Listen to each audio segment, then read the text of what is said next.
इस वक्त में जावेद साहब का अगर मैं काम गिनूँ पर्सनली, ज़ाती तौर पे अगर मैं काम गिनूँ, मुझे नहीं पता एक भी काम। अब अगर कोई कहता है कि एक पुल कहीं बना देने को काम कहता है, मैं बखूबी जानता हूँ क्योंकि मैं अकाउंट्स का स्टूडेंट हूँ, उसे काम नहीं कहते मेरे भाई। जहाँ पुल नहीं है उस योजना को लाना, उसे काम कहते हैं। अख्तरुल ईमान ने 100 दफ़ा इस बात को स्टेज में कहा है कि यहाँ की जो कौम है शेरशाहबादी, ये काफ़ी मेहनती कौम है। उन्हें भी याद रखनी चाहिए ये बात कि ये कौम मेहनती इस वजह से नहीं है कि आपसे बेईमानी करेगा, ये मेहनती इस वजह से है कि इन्होंने जो भी किया है ना, आज अगर एक शेरशाहबादी के बदन पे एक कपड़ा भी है ना, उन्होंने मेहनत करके लिया है। तो जो एक 10 रुपये का कपड़ा भी मेहनत करके कमा रहा होगा ना, वो किसी की ज़मीन नहीं हड़पता।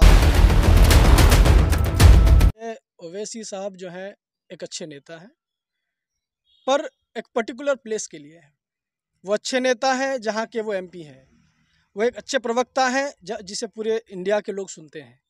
वो एक अच्छे स्पीकर भी हैं और उनकी बातों में वज़न भी है, इसकी मैं पूरी इज्जत करता हूँ। लेकिन वो मेरे यहाँ के लीडर नहीं है। वो मेरे जगह से विन नहीं किए हैं, उनकी पार्टी यहाँ से विन की है। और यहाँ पे उन लोगों को देखें जो उनके पार्टी से कनेक्टेड हैं, उन्होंने जो भी बातें रखी, आप किसी एक बंदा को लाएं, उन्होंने जो भी बातें अपने इलेक्शन से पहले रखी, उन बातों में से कितनी बातों को ज़मीन पे उतार दिया हो। अगर वैसी बात है तो मुझे कोई हर्ज नहीं है भाई, मैं ओवैसी के साथ आऊँगा, लेकिन उस बात को मुझे दिखाना होगा कि मैं ज़मीन पे किया हूँ।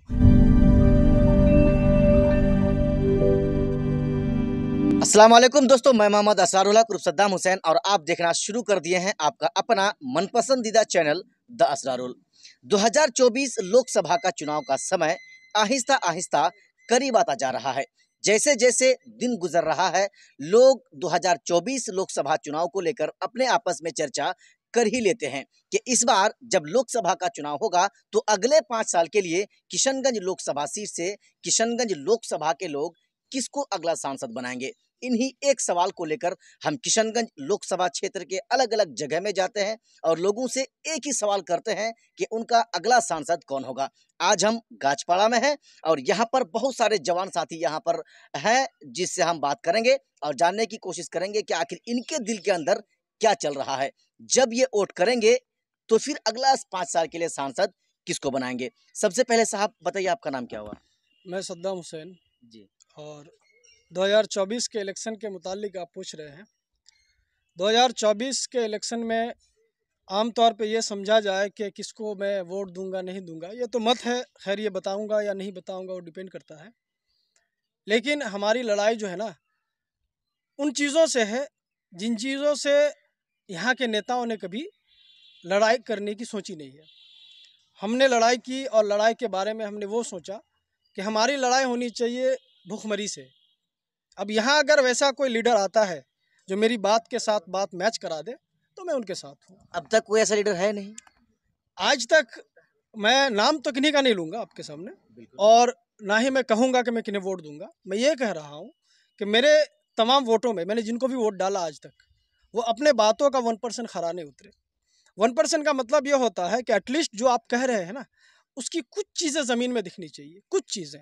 और ये हमारे तरफ से आप ये समझ लीजिए कि ये हमें दर्द है, तकलीफ़ है इस बात की कि लोग हमेशा से कह रहे हैं कि बीजेपी ख़राब है और फलना पार्टी ख़राब है, फलना पार्टी ख़राब है।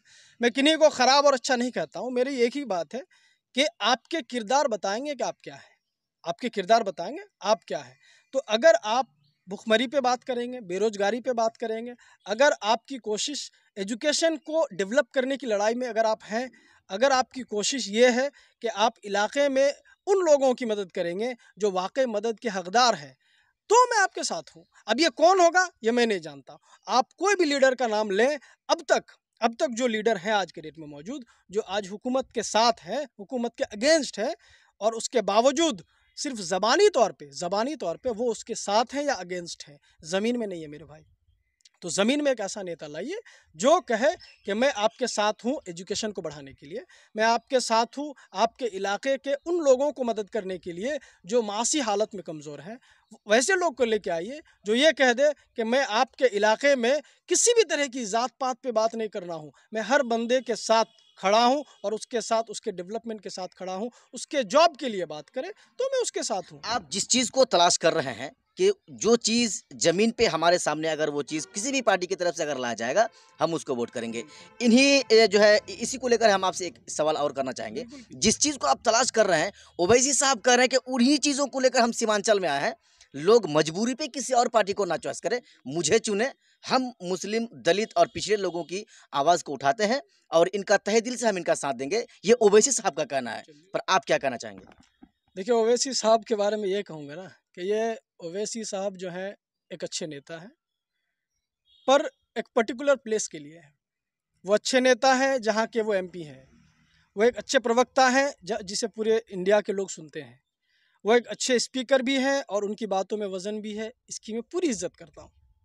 लेकिन वो मेरे यहाँ के लीडर नहीं है। वो मेरे जगह से विन नहीं किए हैं, उनकी पार्टी यहाँ से विन की है। और यहाँ पे उन लोगों को देखें जो उनके पार्टी से कनेक्टेड हैं, उन्होंने जो भी बातें रखी, आप किसी एक बंदा को लाएं, उन्होंने जो भी बातें अपने इलेक्शन से पहले रखी, उन बातों में से कितनी बातों को ज़मीन पे उतार दिया हो।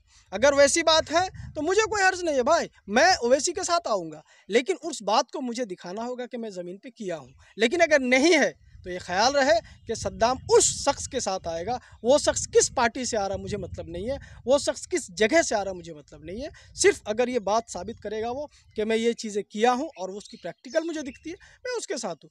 हमारे साथ ये मंसूर भाई है मेरे, एजुकेशन में हम लोगों ने काफ़ी मेहनत की है और इनकी शुरू से प्रोफेशन है। अब इनके पॉकेट में कभी 10 रुपये हो या 1000 रुपये, वो फैक्ट नहीं करता। इन्होंने अपनी पूरी ज़िंदगी तालीम को दिया है ना। तो ये बंदा पूरी ज़िंदगी तालीम को दे रहा है और कोशिश करके पढ़ा रहा है बच्चों को। इसमें कितने बच्चे ऐसे होंगे जिनसे फीस नहीं आती होंगी ना, लेकिन उन बच्चों को भी ये पढ़ा रहे हैं। तो इनके तरफ से वो कोशिश कर रहे हैं ना। हम कह रहे हैं आपने क्या किया, आपके तरफ से क्या चीज़ें हुई, वो आप हमको ज़मीन में दिखाएं।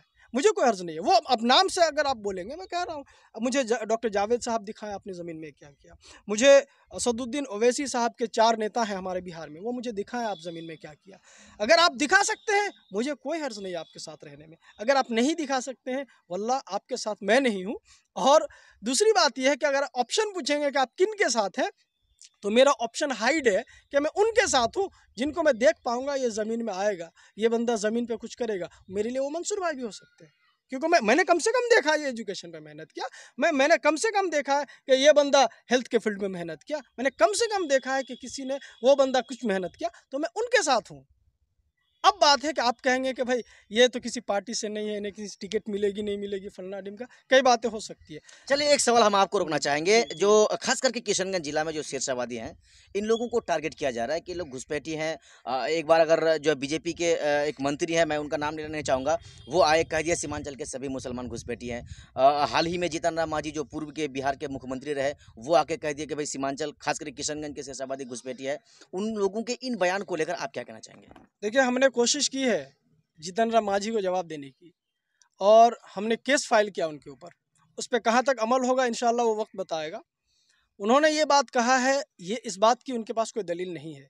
जीतन राम मांझी के ऊपर मैं कोई टिप्पणी नहीं करूँगा, पर उसे कोई हक हासिल नहीं होता उस बंदे को कि आप हमारे इस बात पर कि शेरशाहवादी कम्युनिटी यहाँ के लोगों की ज़मीन हड़प के हैं या खा के बैठे हुए, दिस दैट जो भी उन्होंने कहा, उस शख्स को इसके बारे में 1% का ऑथेंटिकेशन नॉलेज नहीं था। अगर था, आज भी मैं कह रहा हूँ, अगर उनके पास 1% की नॉलेज है, मेरे भाई, ये कोई भी इंसान कॉमन नॉलेज वाले बोल देंगे। कोई बेवकूफ़ इंसान होगा जो आपकी ज़मीन को मैं हड़प के आपके पास बैठा हूँ और आप मुझे कुछ नहीं कर रहे हैं, ये कैसी बात हुई? तो यहाँ के अगर शेरशाहवादी है, ये सबको पता है। अख्तरुल ईमान ने 100 दफ़ा इस बात को स्टेज में कहा है कि यहाँ की जो कौम है शेरशाहवादी, ये काफ़ी मेहनती कौम है।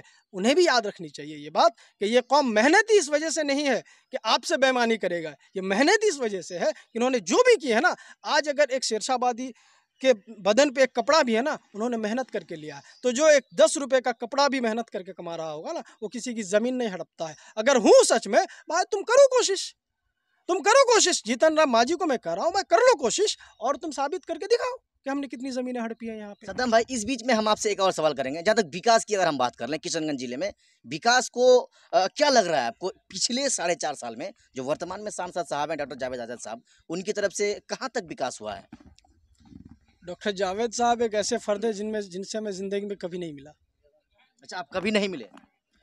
वाहिद बात नहीं है ये। अच्छा जी। और बहुत नाइत्तेफाकी की बात भी नहीं है। अच्छा जी। अक्सर लोग नहीं मिले उनसे जी। और ये वो फ़र्द हैं जिन्होंने ज़बानी तौर पे आके वायदे भी नहीं किए कि मैं ये दे दूंगा, ये दे दूंगा, वो दे दूंगा, क्योंकि इनकी ज़बान वो चर्ब वाली नहीं है, तो वैसे बोलते भी नहीं है और वो करते भी नहीं है, और मैंने इनसे कभी मुलाकात नहीं की। अब मेरा ये कहना है कि जो लोग कहते हैं ना भाई कि इलाके में काम कितना हुआ ये 4 साल में, 4.5 साल में देखना है, नहीं देखना है। 4.5 साल में नहीं, जब से समझिए कि हमारे मोदी जी आए हैं ना, जब से मोदी जी आए हैं उस वक्त से लेके आज तक अगर देखा जाए तो सिर्फ किशनगंज की बात नहीं, पूरे इंडिया में हालत सबको पता है, पूरे इंडिया में हालत सबको पता है।